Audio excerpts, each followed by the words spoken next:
கிறிஸ்துவுக்குள் பிரியமானவர்களே, கர்த்தரும் இரட்சகருமாய் இயேசு கிறிஸ்துவின் ஈடியேட் நாமத்தினாலே உங்கள் யாவருக்கும் என் அன்பின் வாழ்த்துக்களை தெரிவித்துள்ளேன். தேவன் அருளிய அப்பம் பிரேயர் மினிஸ்ட்ரி சேனல் மூலியமாக உங்களோடு சந்திப்பதில் மிகுந்த மகிழ்ச்சி அடைகிறேன். தினம்தோறும் அதிகால வேளையிலே பரிசுத்த வேதம் ஒரு பகுதியை நாம் தியானித்து நம்முடைய குடும்ப பாதுகாப்பிற்காக நாம் ஜெபித்து வருகிறோம்.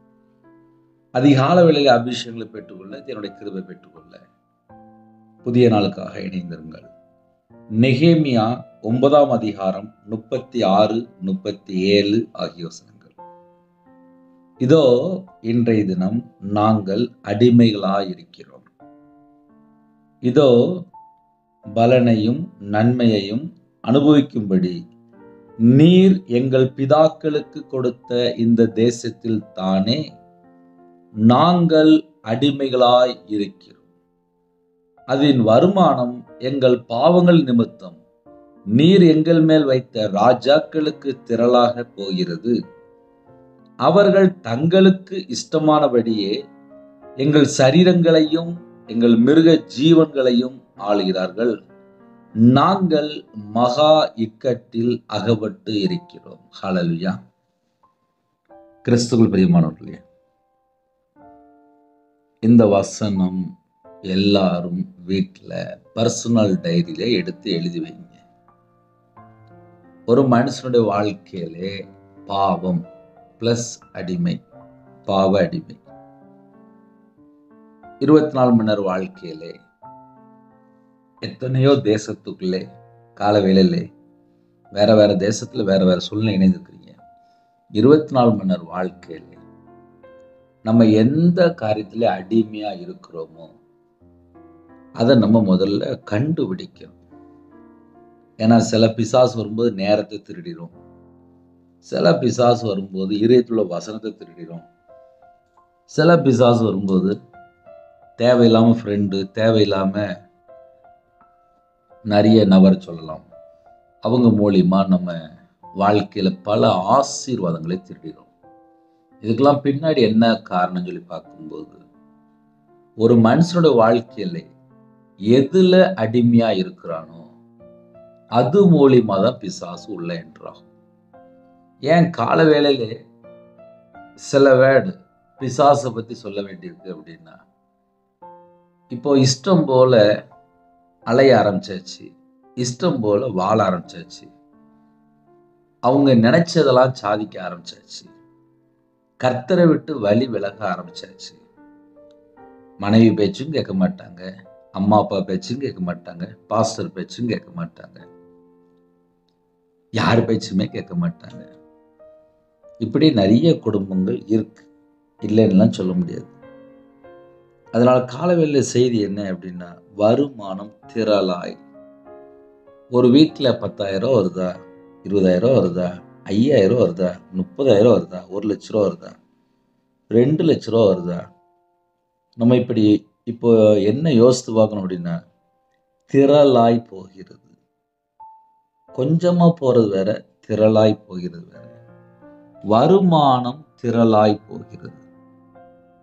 இப்போ நீங்க யாரெல்லாம் இந்த செய்தியை கேட்குறீங்களோ நீங்க எல்லாருமே செக் பண்ணி பார்க்கலாம். எனக்கு ஒரு 20,000 வருதுப்பா, அதுல 18,000 தேவையில்லாம போயிட்டு, சில குடும்பத்துல 20,000 போயிட்டு அப்படிம்பாங்க. என்னன்னு கேட்டா, ஃபைனான்ஸ்ல வாங்கியிருந்தேன், வந்து நின்னாங்க, கொடுக்க வேண்டிய சொல்லிட்டு வட்டிக்கு வாங்கியிருந்தேன், கொடுத்துட்டேன், பேங்க்ல இஎம்ஐ போயிட்டு இருக்கு, வட்டி போயிட்டு இருக்கு அப்படின்னு சொல்லி நம்ம பல காரியங்கள் சொல்லுவோம். சில குடும்பத்தில் என்ன பண்ணுவாங்கன்னா, யாருக்காவது ஜாமீன் கையெழுத்து போட்டிருப்பாங்க, அவங்க ஒருவேளை கட்ட மாட்டாங்க அப்படின்னு தெரிஞ்சுட்டு அப்படின்னா, அந்த பேங்க்காரங்க ஜாமீன் கையெழுத்து யார்கிட்ட போட்டாங்களோ அவங்கள்ட்ட போய் நிற்பாங்க. ஒருவேளை அவங்க ஒரு கவர்மெண்ட் ஸ்டாஃபோ இல்லை அவங்க ஒரு பெரிய போஸ்ட்ல இருந்தாங்கன்னா, அவங்களுக்கு ஒரு சேலரி வந்துட்டு இருந்துச்சுன்னா அதுலேருந்து ஆட்டோமேட்டிக்காக செக்கு கையெழுத்து போட்டிருப்பாங்க, அது மூலியமா அந்த அமௌண்ட் அங்கே போயிட்டு இருக்கும். இப்படி பல காரியங்கள், அந்த வருமானம் வேற வேற பக்கம் போயிட்டு இருக்கும். பாவங்களின் நிமித்தம் இன்னைக்கு நிறைய குடும்பத்துல என்ன இருக்கு அப்படின்னா, பாவ அடிமையில வாழ்ந்துட்டு இருப்பாங்க. இந்த பாவ அடிமை என்ன அப்படின்னு சொல்லி பார்க்கும்போது, இப்ப கையிலே சோப்பு டப்பா வந்துட்டு, எப்போ பார்த்தாலும் இந்த செல்போன் தான் நிறைய குடும்பத்தில் ஆப்ரேட் பண்ணிட்டு இருக்கு. ஜெபிக்க மாட்டுக்காங்க, வேதத்தை தியானிக்க மாட்டுக்காங்க, மனைவிட்ட அன்பு கூற மாட்டுக்காங்க, கணவர்கிட்ட அன்பு கூற மாட்டுக்காங்க, பிள்ளைகள் அம்மா அப்பாட்ட அன்பு கூற மாட்டுக்காங்க. புதிய ஏற்பாட்டிலே அவருடைய கற்பனைக்கு யாரெல்லாம் கீழ்ப்படுறீங்களோ அந்த குடும்பத்துல தான் பிசாசு தொடாது. கற்பனையை கை கொள்ளும்போது தான் நமக்கு பாதுகாப்பு, நமக்கு விடுதலை, ஆசீர்வாதம், சந்தோஷம், மன மகிழ்ச்சி எல்லாமே இருக்கு. இன்னைக்கு நிறைய குடும்பத்துல அன்பு கூறினா வலிக்கு அன்பு கூற முடியல. ஏன் காலை வேலை சொல்ல வேண்டியது அப்படின்னா, ஒரு வீட்டுல ஒரு மாசம் ஒரு 30 லட்சம் ரூபா நல்ல சகல செழிப்பு, 30 லட்சம் ரூபா வருமானம், சொந்தமா ஹோல்சேல் பிசினஸ், ஒரு மாவட்டத்துக்கு சப்ளை பண்ற ஒரு ஹோல்சேல் பிசினஸ், நல்ல சகல செழிப்பு. அவங்களோட வாழ்க்கையில என்ன நடந்துச்சு அப்படின்னு பார்க்கும்போது, வீட்டில் அம்மா வச்சு நல்ல பத்திரமா பாதுகாத்துட்டு இருந்தாங்க. ஆனால் மாமியாருக்கும் மருமகளுக்கும் சில நேரத்தில் வீட்டில் இருக்கும்போது ஏதாவது பேசுவாங்க, ஏதாவது சண்டை வரும்ல. அதுக்கப்புறம் என்ன ஆயிட்டு அப்படின்னா, அந்த வயசான இந்த பாட்டி, அதாவது மருமக, ஒரு இட்லியில 2 இட்லி சாப்பிடுவாங்களாம். அந்த 2 இட்லியை கொடுக்காம போட்டாச்சு. வீட்டில் பார்த்தா பணம் பார்த்தா லட்ச லட்சமா வருது. ஆனால் வீட்டில் பார்த்தா மாமியாரை கவனிக்கல. அந்த மாமியார் பார்த்தா நான் வேற பையன் வீட்டுக்கு போறேன் அப்படின்னு சொல்லிட்டு போயிட்டு, என்ன ஆச்சு அப்படின்னு சொல்லி பார்க்கும்போது, மாமியார் மருமகளுக்குள்ள ஒரு சின்ன வீட்டில் எல்லா இடத்துலையும் நடக்கிறது தான். ஆனால் 2 இட்லி கொடுக்க முடியல, அவ்வளோதான். ஆக மொத்தம் வீட்டில் ஒரு பாட்டி அடுத்த பையன் வீட்டுக்கு போயிட்டு, என்ன காரணம் அப்படின்னு சொல்லி கொஞ்சம் ஆழமா போய் பார்க்கும்போது, வீட்டில் 4 பேருக்குள்ள ஒருமனப்பட்ட ஆவி இல்லை, தேவனை தேட மாட்டுக்காங்க, பாவ அடிமையில வாழ்றாங்க. வயசானதுக்கு அப்புறம் என்ன செய்வாங்க, வீட்டில் பேரம்பேத்தி இருப்பாங்க, இதை செய்யாத இதை செய்யாத அப்படின்னு சொல்லி பார்ப்பாங்க. இப்போ யாரு சொன்னா யாரு கேட்கா? ஆக மொத்தம் அந்த வயசான பாட்டி அடுத்த பையன் வீட்டுக்கு போயிட்டு, பாவங்களின் நிமித்தம் எங்களுடைய வருமானம் திரளாய் திரளாய் திரளாய் போகிறது. இன்னைக்கு நிறைய குடும்பத்துல என்ன நடக்குது அப்படின்னா, ஏதாவது ஒரு பாவத்திலே வாழ்ந்துட்டு இருப்பாங்க, வெளியே தெரியாது. அதனால என்ன நடக்கு அப்படின்னா, வருமானம் ஃபுல்லா அங்க போயிருது. நம்மளுக்கு வருமானம் வருது, அந்த வருமானம் ஃபுல்லா இன்னொரு பக்கம் கிராஸ் ஆகி போயிருது. என்ன காரணம் அப்படின்னு சொல்லி பார்க்கும்போது, பாவங்கள் நிமித்தம். அப்போ சத்தியத்தை அறிந்து கொண்டு நம்ம உணர்ந்து மனம் திரும்பி தேவனுக்கு பிரியமானபடி வாழ்ந்து ஜெபித்தால் ஜெபத்துக்கு பதில் வரும். இல்லை, நாங்கள் லஞ்சம் வாங்குவோம், நாங்கள் இஷ்டம் போல தான் வாங்குவோம், இஷ்டம் போல தான் இருப்போம், இஷ்டம் போல தான் பாவத்தில் இருப்போம், இஷ்டம் போல தான் அநீதியா இருப்போம், இஷ்டம் போல இருப்போம், எங்களை யாரும் கேட்கக்கூடாது அப்படின்னா, அந்த வீட்டுல வருமானம் ஃபுல்லா திரளாய் போகிறது. இதோ இன்றைய தினம் நாங்கள் அடிமைகளாய் இருக்கிறோம். முதல் பாயிண்ட் என்ன அப்படின்னா, ஒரு மனுஷனுடைய வாழ்க்கையிலே பாவம் இருக்கும்போது அவங்க அடிமையா இருப்பாங்க. அடிமை அப்படின்னாலே தலையை குனிஞ்சிட்டு இருப்பாங்க, அடிமை. இதோ இன்றைய தினம் நாங்கள் அடிமைகளாய் இருக்கிறோம். நான் அப்படின்னா நான் மட்டும் சொல்லலாம். நாங்கள் அப்படின்னா யாரெல்லாம் பாவத்தில் இருக்கிறாங்களோ எல்லாரையும் சேர்த்தாங்க. நாங்கள் அடிமைகளாய் இருக்கிறோம். இதோ பலனையும் நன்மையையும் அனுபவிக்கும்படி நீர் எங்களுக்கு, எங்கள் பிதாக்களுக்கு கொடுத்த இந்த தேசத்தில் தானே நாங்கள் அடிமைகளாய் இருக்கிறோம். இப்ப எதனால அடிமையா இருக்கிறாங்க அப்படின்னு சொல்லி பார்க்கும்போது, பாவம். இன்னொரு பக்கம் பலனையும் நன்மையும் அனுபவிக்கும்படி நீர் எங்கள் பிதாக்களுக்கு கொடுத்த இந்த தேசத்தில் தானே நாங்கள் அடிமையா இருக்கிறோம். அடிமையா இருக்கும்போது சில பலன்களை பெற்றுக்கொள்ள முடியாது, சில நன்மைகளை பெற்றுக்கொள்ள முடியாது, சில பலன்களை பெற்றுக்கொள்ள முடியாது. அதான் உண்மை. நம்ம எல்லாருமே புதிய ஏற்பாடு பிரகாரம் விடுதலையாக்கப்பட்ட சந்ததி, புது உடன்படிக்கை, கிருபையின் காலம். நமக்கு வாக்கு தத்தம் ஃபுல்லாவே கிறிஸ்துவுக்குள் ஆம் என்றும் ஆமேன் என்றும் இருக்கு. நம்ம எல்லாருமே ஆசீர்வதிக்கப்பட்ட சந்ததி தான். ஆனாலும் சில குடும்பத்திலே ஏன் அப்படின்னு சொல்லி கொஞ்சம் ஆழமா போய் பார்க்கும்போது, நாங்கள் அடிமைகளா இருக்கிறோம், அதன் வருமானம் எங்கள் பாவங்களின் நிமித்தம் நீர் எங்கள் மேல் வைத்த ராஜாக்களுக்கு திரளாக போகிறது. வருமானம் ஃபுல்லா எங்க போயிட்டு இருக்கு அப்படின்னா ராஜாக்களுக்கு என்று எழுதப்பட்டிருக்கு. உங்களுக்கே அர்த்தம் தெரியும். அப்ப வருமானம் ஃபுல்லா வேற எங்கேயோ திரளாய் போகிறது. அவர்கள் தங்களுக்கு இஷ்டமானபடியே எங்கள் சரீரங்களையும் எங்கள் மிருக ஜீவன்களையும் ஆளுகிறார்கள். இப்போ நீங்க ஒரு சின்ன டைரியில நான் சொல்ற பாயிண்ட் எழுதுனா இந்த வசனத்தினுடைய ஆழத்தை நீங்க புரிந்து கொள்ள முடியும். ஒரு மனுஷனுடைய வாழ்க்கையில பாவம் இருக்கும்போது அடிமை. எழுதுங்க பார்ப்போம். பாவம் இருக்கும்போது அடிமை. அது முதல் பாயிண்ட். முதல்ல அடிமை. இரண்டாவது, பாவங்கள் நிமித்தம் வருமானம். இப்ப ரெண்டாவது பாயிண்ட் என்னன்னா வருமானம். வெளியாச்சா? வருமானம் ராஜாக்களுக்கு திரளாக போகிறது. வருமானம் வேற எந்த பக்கமோ போயிட்டு இருக்குன்னு அர்த்தம். அது ரெண்டாவது பாயிண்ட். மூணாவது, எந்த பக்கம் திரளா போதோ அவர்கள் தங்களுக்கு இஷ்டமானபடியே எங்கள் சரீரங்களையும், இப்ப மூணாவது பிசாசு எதை கை வைக்க அப்படின்னா சரீரத்தை கை வைக்க. தங்களுக்கு இஷ்டமானபடியே எங்கள் சரீரங்களையும், அது மூணாவது பாயிண்ட். இல்லையாச்சா? நாலாவது, எங்கள் மிருக ஜீவன்களையும் ஆளுகிறார்கள். நமக்கு என்னெல்லாம் இருக்கோ அது எல்லாவற்றையும் ஆளுகிறார்கள். அப்ப 4 பாயிண்ட் சொல்லியிருக்கேன். முதல்ல அடிமை, ரெண்டாவது வருமானம் ஃபுல்லா திரளா போகுது, மூணாவது சரீரம், நாலாவது மிருக ஜீவன், எல்லாவற்றையும் ஆளுகிறார்கள். இப்போ அடுத்த பாயிண்ட் என்ன அப்படின்னா, நாங்கள் மகா இக்கட்டில் அகப்பட்டு இருக்கிறோம். நாங்க பெரிய பிரச்சனையில மாட்டிக்கிட்டோம் அப்படின்னு சொல்லி தேவன் பக்கம் மனம் திரும்புறாங்க. இப்ப இந்த செய்தியை நம்ம கேட்கும்போது நம்ம எப்படி யோசித்து பார்க்கலாம் அப்படின்னா, ஒருவேளை ஐயோ நான் அடிமையில இருக்கிறேன் அப்படின்னா ஓடி போய் கர்த்தர் பக்கம் மனம் திரும்பிடணும்.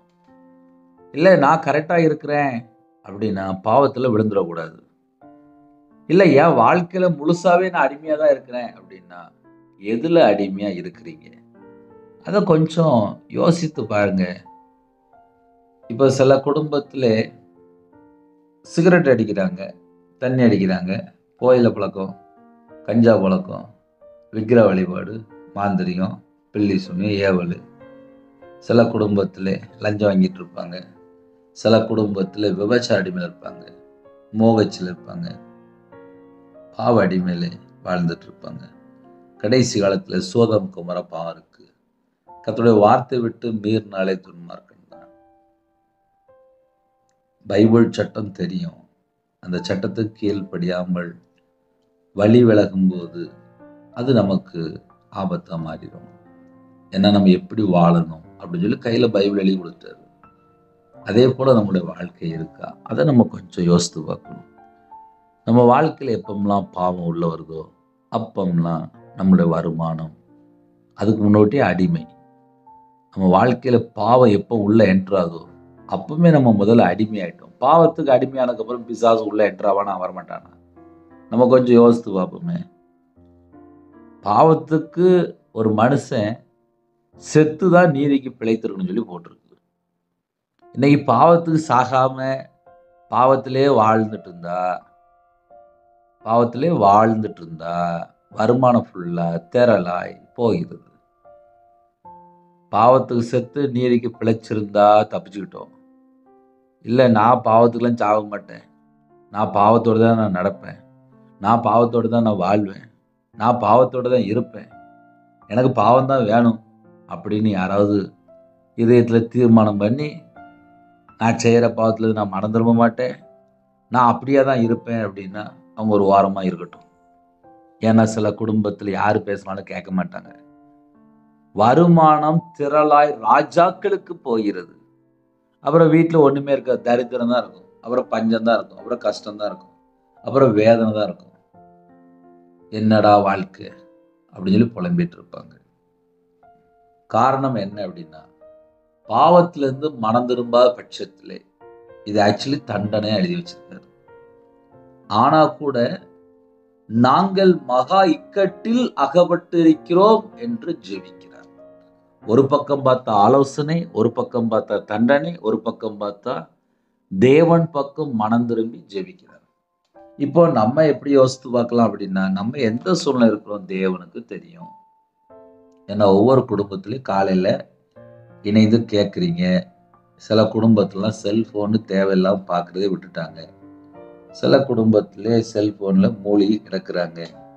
இது போக உலகத்தில் ஏகப்பட்ட பாவம் இருக்கு. இந்த பாவத்தெல்லாம் ஒரு மனுஷன் மேற்கொண்டா மட்டும்தான் பொல்லாங்கன் அவனை தொடமாட்டான். வசனத்தினால மட்டும்தான் மேற்கொள்ள முடியும். இன்னைக்கு நிறைய குடும்பத்தில் கையில் பைபிள் எடுத்து வாசிக்காம ஊர் ஊரா, அப்புறம் பக்கத்து வீடு, அப்புறம் தெருவா, அப்புறம் வண்டி எடுத்துட்டு, அப்புறம் செல்ஃபோன் எடுத்துட்டு 24 மணி நேரத்தை காலி பண்ணியாச்சு அப்படின்னா, நம்ம தேவனை தேடாமல் இருக்கும்போது நம்ம இருதயம் இருள் அடைஞ்சிரும். தேவனை துதிக்கலனாலே இருதயம் இருள் அடைஞ்சிரும். அதனால் கர்த்தருடைய பிள்ளைகள் தேவனை தேடினால் வாழ்க்கை வெளிச்சம். தேவனை தேடாமல் இருக்கும்போது அவனோட வாழ்க்கையில் இருள் தொடருது. இருள் அப்படின்னா அடிமை. ஒரு மனுஷன் இருளின் அதிகாரத்திலே கட்டப்பட்டிருக்கும் போது கண்ணு தெரியாது, கண்ணு குருடான நிலைமையில இருப்பாங்க. ஆவிக்குரிய வாழ்க்கையிலே ஒரு வெளிச்சமுள்ள ஒரு வாழ்க்கையா இருக்கா? நம்ம இருதயத்துக்குள்ள இயேசு கிறிஸ்து இருக்கிறாரா? உங்களோட வாழ்க்கையில் இந்த செய்தி பிரயோஜனமா இருக்கா? காலையில் ஒரு 10 நிமிஷம் 20 நிமிஷம் செய்தி கேட்குறீங்க, உங்களுக்கு பிரயோஜனமா இருக்கா? ஏன்னா கால வேளையிலே அண்ணே என் குடும்பத்தை தேவன் ஆசீர்வதிக்கணும், எல்லாரையும் ஆசீர்வதிப்பார், எல்லா குடும்பத்தையும் ஆசீர்வதிப்பார். சில குடும்பத்திலே அட்டூழியம் மட்டும்தான் நடக்கு. அடுத்தவன் சொத்தை ஏமாத்தி கொள்ளையடிக்கணும், தீமையை மட்டும்தான் செய்யறாங்க, தீங்கு மட்டும்தான் செய்யறாங்க, துணிகரமா வாழ்றாங்க. அந்த குடும்பத்துக்குள்ள எப்படி ஆசீர்வாதம் வரும்? இப்ப எல்லாருக்கும் பணம் சம்பாதிக்கணும், பொருள் சம்பாதிக்கணும், நகை சம்பாதிக்கணும், தான் குடும்பம் நல்லா இருக்கணும், அடுத்த குடும்பம் எப்படி போனாலும் பிரச்சனை இல்லை. இப்ப அப்படிப்பட்ட காலத்துக்குள்ள நம்ம போயிட்டு இருக்கிறோம். அன்பு குரலா ஆள் இல்லை, நிறைய வீட்டுல ஆள் இல்லை, நிறைய வீட்டுல தனித்தனியா வாழ்றாங்க. கேட்டா என் பிள்ளை பேச மாட்டேங்க, என் புருஷன் பேச மாட்டேங்கான், என்கிட்ட யாருமே பேச மாட்டேங்கான், நிம்மதியே இல்லை, வேதனை, கண்ணீர். எத்தனை குடும்பம் இருக்கு? அப்படிலாம் இருக்கும்போது அந்த வீட்டில் உள்ள வருமானம், அந்த வீட்டில் உள்ள செழிப்பு, அந்த வீட்டில் உள்ள சம்பளம் கூட சொல்லலாம். ஏன்னா வருமானம் அப்படின்னு சொல்லி தான் போட்டிருக்கு. அதின் வருமானம், எதின் வருமானம்? நாங்கள் அடிமையா இருக்கிறோம், வருமானம் எங்கள் பாவங்களின் நிமித்தம் எங்கள் மேல் வைத்த ராஜாக்களுக்கு தெரலா போகுது. இப்ப நீங்க எல்லாரும் யோசித்து பாருங்க, ஒருவேளை நம்மளுடைய வருமானம் எங்கேயாவது தேவையில்லாம வேஸ்டா, எங்கேயாவது யார்ட்டையோ கொடுக்குறோமா, அதை கொஞ்சம் கண்டுபிடிங்க. அப்படிலாம் கண்டுபிடிச்சா மட்டும்தான் ஆவிக்குரிய வாழ்க்கையில வளர முடியும். தேவன் அருளி அப்போ மனுஷன் உங்களுக்கு பிரயோஜனமா இருந்தா கேளுங்க. ஏன்னா சில குடும்பத்துல 20 நிமிஷம்லாம் காலையில் கேட்க முடியாது, நேரம் இருக்காது. பரவாயில்ல, நேரம் இருந்தா கேளுங்க. அவர்கள் தங்களுக்கு இஷ்டமானபடியே, அதுல ஒரு வேர்டு வருது, இஷ்டமானபடியே. ஒரு மனுஷன் பாவத்துல அடிமையா இருக்கும்போது வருமானத்தை பிசாசு கொண்டு போயிருது. அப்புறம் அந்த யார்கிட்ட நம்ம அடிமையா இருக்கிறோமோ அந்த ராஜாக்களுடைய இஷ்டத்தின்படியே எங்கள் சரீரங்களையும். இப்போ நம்ம பணத்தை மட்டும் பிசாசு திருடல, அடிமையாக்குது, அதே நேரத்தில் பணத்தை கை வைக்குது. மூணாவது, நம்ம சரீரத்தை அது இஷ்டப்படி உபயோகப்படுத்துது. பிசாசுடைய இஷ்டப்படி உபயோகப்படுத்துது.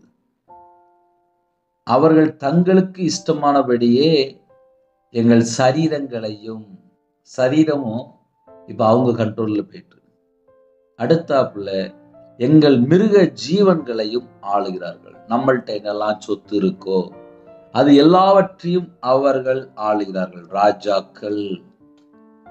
எந்த பாவத்திலே ஒரு மனுஷன் அடிமையா இருக்கிறானோ அந்த டைப் ஆஃப் பிசாசு உள்ள என்டர் ஆயிரும். நாங்கள் மகா இக்கட்டிலே அகப்பட்டு இருக்கிறோம். அண்ணா, இந்த செய்தி எங்களுக்கு பிரயோஜனமா இருக்கு அப்படின்னா, உங்களுக்கு சேனல் பிரயோஜனமா இருக்குன்னா மட்டும் டெய்லி கேளுங்க, சப்ஸ்கிரைப் பண்ணிக்கோங்க. இல்லை நேரத்தை வேஸ்ட் பண்ற மாதிரி இருக்கு அப்படின்னா கர்த்தர் ஸ்தோத்திரம். ஏன்னா ஆவிக்குரிய வாழ்க்கையில வளரணும் அப்படின்னு சொல்லிதான் கர்த்தருடைய ஆவியானவர் மட்டும்தான் உங்களோட பேச முடியும். அதனால காலவெளியில இணைந்திருக்கிறது பெருசு கிடையாது. உங்க வாழ்க்கை உங்க கையில இருக்கு. பரிசுத்த ஆவியானவர் உங்களுக்கு உதவி பண்ணுவார். கர்த்தருடைய ஆவியானவர் எங்கேயோ அங்கதான் விடுதலை உண்டு. ஆனால் தேவ திட்டத்துக்குள்ள அர்ப்பணித்தா மட்டும்தான் நம்ம வாழ்க்கையிலே அற்புதம், அதிசயம் எல்லாம் நடக்கும். ஜெயமுள்ள ஒரு வாழ்க்கையை வாழணும் அப்படின்னா பாவம் தொடரக்கூடாது. இன்னைக்கு சில குடும்பத்துல பணம் சம்பாதிக்கணும் அப்படின்ட்டு அநியாயமா அடுத்த குடும்பத்தை கெடுத்து, அடுத்த குடும்பத்திற்கு எல்லாவற்றையும் ஆட்டையை போட்டு சம்பாதிச்சிட்டு இருக்கிறாங்க. அது எப்படி நிலைச்சிருக்கும்? அழிஞ்சு போயிரும். பழைய ஏற்பாட்டிலே நம்ம பார்க்க முடியும். புதிய ஏற்பாட்டிலே யூதாஸ் காரியத்து திருடனா இருந்தபடியால் இயேசு கூட தான் இருந்தான். ஆனா மனம் திரும்பலையே. இயேசு கூட இருக்கும்போது மனம் திரும்பி இருக்கணும்ல. நல்லா யோசித்து பாருங்க. நாண்டு கொண்டு செத்தான்னு சொல்லி போட்டிருக்கு. எதுக்கு? யூதாஸ் காரியத்துக்குள்ள பண ஆசை இருந்துச்சு. அநீதியின் கூலி. நம்ம கூட கர்த்தர் இருந்தா மட்டும்தான் பணம் இருக்கும். நம்ம கூட கர்த்தர் இருந்தா மட்டும்தான் சமாதானம் இருக்கும். நம்ம கூட கர்த்தர் இருந்தா மட்டும்தான் தீர்காயுசு. நம்ம கூட கர்த்தர் இருந்தா மட்டும்தான் வியாதி வராது. ஹல்லேலூயா. அதனால காலவெளியில யாரெல்லாம் இடைந்திருக்கிறீங்களோ ஆவிக்குரிய வாழ்க்கையில வளர்றதுக்கு முதல்ல கொஞ்ச நேரம் பைபிள் எடுத்து வாசிங்க. நிதானமா வாசிங்க. இப்ப என் வாழ்க்கையிலலாம் நான் கையில பைபிள் எடுத்து வாசிக்கும் ஒரு வசனம் புரியலையா 10 தடவை வாசித்து பார்ப்பேன். எழுத்துக்கூட்டியெல்லாம் வாசித்து பார்ப்பேன். ஏன் இப்படி எழுதப்பட்டிருக்கு அப்படின்னு சொல்லி பார்ப்பேன். உங்க வாழ்க்கையில் ஆவிக்குரிய வாழ்க்கையில வளரணுமா? மனம் திரும்பினா மட்டும்தான் ஆவிக்குரிய வாழ்க்கையில வளர முடியும். பாவ மன்னிப்பை பெற்றுக்கொண்டா மட்டும்தான் ஆவிக்குரிய வாழ்க்கையில வளர முடியும். மனம் திரும்ப மாட்டேன், பாவ மன்னிப்பும் பெற்றுக்கொள்ள மாட்டேன், இஷ்டம் போல துணிகரமா வாழ்வேன், இஷ்டம் போல பாவத்திலே வாழ்வேன் அப்படின்னா அந்த குடும்பத்துக்குள்ளே வருமானம் ஃபுல்லா திரளாய் போகிறது. அடிமையில இருப்பாங்க. பாவ அடிமையில வாழ்ந்துட்டு இருப்பாங்க. அவங்க மட்டும் அடிமையா தான் பத்தாது. இஷ்டத்துக்கு, அந்த எஜமானுடைய இஷ்டத்துக்கு அவனுடைய சரீரத்தையும் யூஸ் பண்ணிடுவாங்க. இவங்கள்ட்ட என்னெல்லாம் ஆஸ்தி பொருள் இருக்க எல்லாத்தையும் யூஸ் பண்ணிடுவாங்க. அதனால கர்த்தருடைய பிள்ளைகள் மனம் திரும்பி பாவ மன்னிப்பை பெற்றுக்கொண்டு கர்த்தருக்காக ஒரு சாட்சியுள்ள வாழ்க்கை, ஒரு உண்மையுள்ள வாழ்க்கை, பரிசுத்தமான வாழ்க்கை, நீதியை பின்பற்றுகிற வாழ்க்கை, செம்மையான வாழ்க்கை, நல்ல கர்த்தருக்கு கீழ்ப்படிந்து உண்மையா வாழ்வோம். நம்ம குடும்பத்தை கண்டிப்பா ஆசீர்வதிப்பார். காலவேளையிலே ஜெபிக்க போறோம். கேளுங்க. கண்களை மூடி இருக்கிற இடத்துல முழங்கால் படிட்டு நாம் ஜெபம் செய்வோம். பரம தகப்பனே, நம்முடைய பாத பிள்ளைங்களை அர்ப்பணிக்கிறோம். நன்றியோடு துதிக்கிறோம், சொல்கிறோம்ப்பா. இந்த நாளிலே எங்களோட பேசணும் ஒரு வார்த்தைக்கு ஸ்தோத்திரம்ப்பா. பிதா குமாரன் பரிசுத்த நாமத்தில முத்திரை போடுங்கப்பா. எங்களுக்கு என்ன வேணும் உமக்கு தெரியும். எங்க வாழ்க்கையை உம்முடைய கரத்தில் அர்ப்பணிக்கிறோம். எங்க வாழ்க்கையில ஏதாவது கர்த்தரை விட்டு தள்ளி போற காரியம் இருந்தால் அந்த பாவ காரியத்தை எங்களை விட்டு எடுத்து போட்டுருங்கப்பா. யாரெல்லாம் மனம் திரும்ப அர்ப்பணிக்கிறாங்களோ, பாவ மன்னிப்பை பெற்றுக்கொள்ள வேண்டும் என்று விசுவாசிக்கிறாங்களோ அந்த குடும்பத்துக்கு அப்பா உம்முடைய கிருபை தாங்க, புது கிருபை தாங்க, புது எண்ணெயால் அபிஷேகம் பண்ணப்படட்டும். சத்ருல மேற்கொள்ள அபிஷேகம் நிரப்புங்க. ஜெப அபிஷேகம் நாங்க தியானிக்கிற அபிஷேகம் நாங்க ஆவிக்குரிய 9 கனிகளினாலும் ஆவிக்குரிய 9 வரலாறு நிரப்புங்க. கர்த்தருடைய கரம் பிள்ளைகளோட கூட இருக்கட்டும். ஆவிக்குரிய நன்மைகளை பெற்றுக்கொள்ளும் கதை கிருபை செய்யுங்க. எல்லா குடும்பத்தையும் உங்களுடைய ஜீவனுக்குள்ள அர்ப்பணிக்கணும். யாரெல்லாம் தாழ்த்துறவங்களோ அர்ப்பணிக்கிறாங்களோ எல்லாரையும் கர்த்தர் பரிசுத்தப்படுத்தி ஆசீர்வதிங்க. நன்மைகளை பெற்றுக்கொள்ள கிருபை தாங்க. உங்க பிள்ளைகளுக்கு ஜீவனை கட்டுறது, தீர்க்காயுசு கட்டுறது, பரிபூர்ணமான ஆசீர்வாதத்தை பெற்றுக்கொள்ளணும். அடிமை தடத்துல வெளியில பரிபூர்ணமா வரணும். கிருபை தாங்க. ஆசீர்வாதத்தை பரிபூர்ணமா பெற்றுக்கொள்ளணும். கிருபை தாங்க. உங்க பிள்ளைகளோட கர்த்தர் கூட இருந்து ஆவி, ஆத்துமா, சரீரம், சிந்தனை, நினைவு எல்லாம் இயேசு கிறிஸ்து ரத்தத்தினால, இயேசு நாமத்தினால் வேலை அடைவட்டும். யாரெல்லாம் பிறந்த நாள், திருமண நாள் கொண்டாடுறோம் அந்த குடும்பத்தை கர்த்தர் கறந்துட்டு ஆசீர்வதிங்க. வெளிநாட்டில் இருக்காங்க இருக்கிற குடும்பத்தை கர்த்தர் ஆசீர்வதிங்க. காலவேளையில பஸ்ல போறாங்க, கார்ல போறாங்க, ட்ரெயின்ல போறாங்க, ஃபிளைட்ல போறாங்க, எல்லாரையும் உங்களுடைய கரத்துல அப்படிங்க.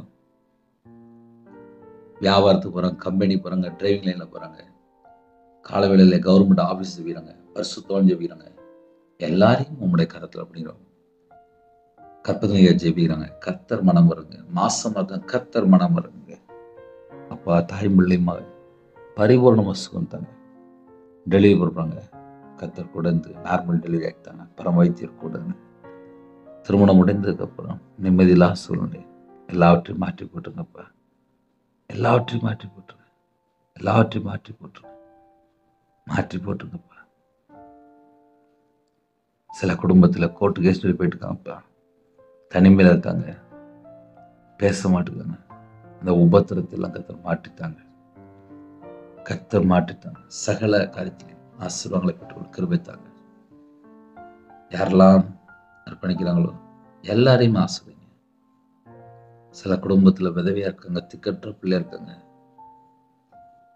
சில குடும்பத்துல கால வேளையில கடன்ல கஷ்டப்படுறாங்க. அந்த கடன் பிரச்சனைக்கு ஒரு முடிவு கொண்டு வாங்க.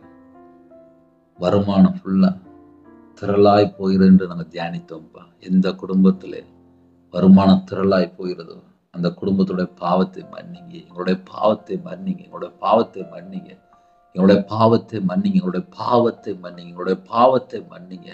எங்களுடைய பாவத்தை மன்னிங்கப்பா. எங்களுடைய பாவத்தை மன்னிங்க. மன்னித்து கிருபை தாங்க. இந்த நாளை ஆசீர்வதித்தாங்க. உங்க கரத்துல அர்ப்பணிக்கிறோம். சரீரத்துல யாரெல்லாம் பலவீனத்தோடு இருக்காங்களோ உங்களுடைய தலைமுறை கரத்தினால தொட்டு சுகமாக்கி தாங்கப்பா. பூரண சுகம் தாங்க, பூரண விடுதலை தாங்க, பூரண ஆரோக்கியம் தாங்க. ஒவ்வொரு குடும்பத்துடைய அப்பா யாரெல்லாம் சிறியோர் முதல் முதியோர் வரை இணைந்திருக்காங்க எல்லாரையும் கர்த்தர் பரிசுத்தப்படுத்தி ஆசீர்வதிங்க. எக்ஸாம் ரிசல்ட்டுக்காக ஆயத்தமா இருக்காங்க. நல்ல ரிசல்ட் தாங்கப்பா. உங்களுடைய கரத்துல அப்படிடும். வாலிப பிள்ளைகளை உங்களுடைய கரத்துல அப்படிடும். மனம் திரும்பி பரிசுத்தமா வாழ்ல கர்த்தர் கிருபை செய்யுங்க. தேவனுடைய கரத்துல அர்ப்பணிக்கிறோம். யாரெல்லாம் வேதத்தை வாசிக்காம இருக்காங்களோ வேதத்தை வாசிக்க கிருபை தாங்க. எந்த நாட்டுக்குள்ள இணைந்திருக்காங்களோ அந்த இடத்துல இருக்கிற இடத்துல முழங்கால் படிட்டு தேவனை ஆவியோடு உண்மையோடு தொழுது கொள்ளணும்ப்பா.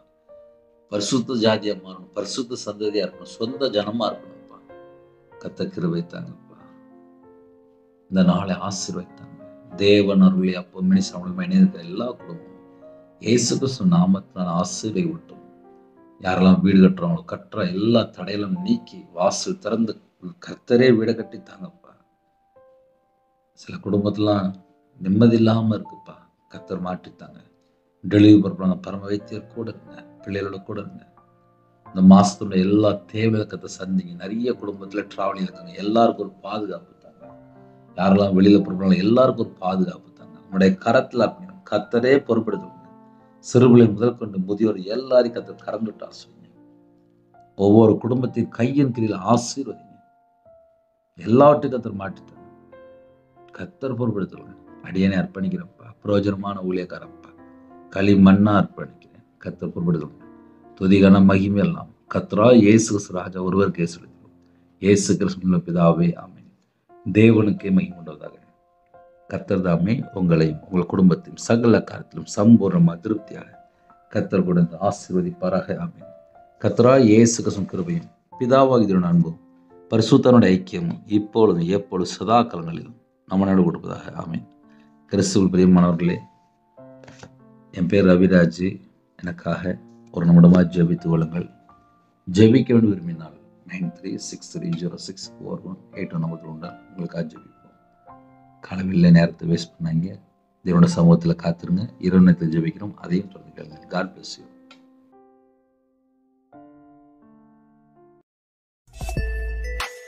Thanks for watching. Please subscribe our channel. Click the like and share. Click the bell. God bless you.